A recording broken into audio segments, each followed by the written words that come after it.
Have you had conversations with anyone in the governor's office who have said that the governor would line out a veto? I mean, I know you've been clear that you think he's going to do it, but has anyone definitely said that that's what's going to happen? I will stand by the statement that I made to Senator Flowers, but I'm not going to have it divulging conversations with members of the General Assembly or the executive branch. I do feel comfortable with the statements that I made to Senator Flowers that I don't think it takes a lot of intuition here to understand that more than likely the governor will exercise his right to veto this legislation. Mr. Chair, if I may, this, this is not a ploy to angle to win, as people often do. I think this is an extremely dangerous move for the legislature.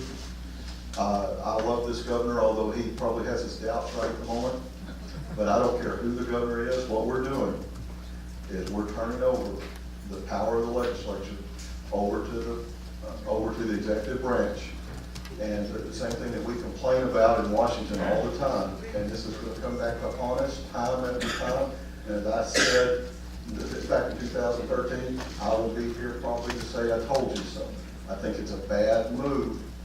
Again, if you can get your way some other way, God bless you.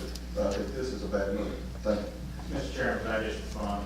Yes, sir. As somebody who's been in both the minority party and the majority party, and both the minority leader and the majority leader in both ends of this Capitol, I think what is a bad precedent is for us to continue to try to change policy using the appropriation process.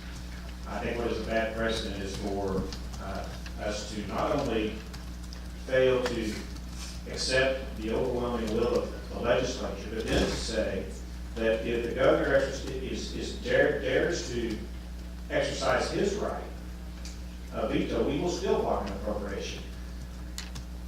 I was here when the Republican caucus on the other end passed the 25-vote threshold. And I had the discussion with the Democrat Speaker of the House and said, you know, we finally have the ability to block an appropriation, but we're not going to do it because we believe in working together and we believe in fairness. And so if we're going to start talking about dangerous precedents and transfer of power, I think what we see here is you're winning. You are getting the language that you have asked for in your bill. But what we see now is that's not enough. Now we also want to be able to dictate what the executive branch does. That's what I think is dangerous. Mr. Chair. Senator Clark, you're recognized.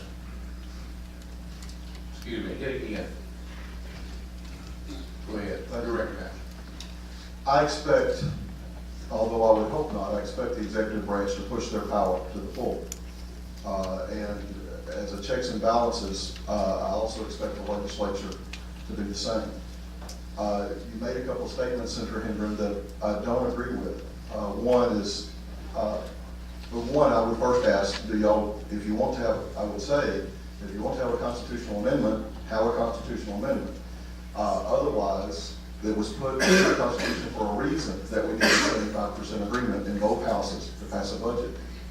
Beyond that, to use the argument that 75% agree, the fact is that this governor was neutral.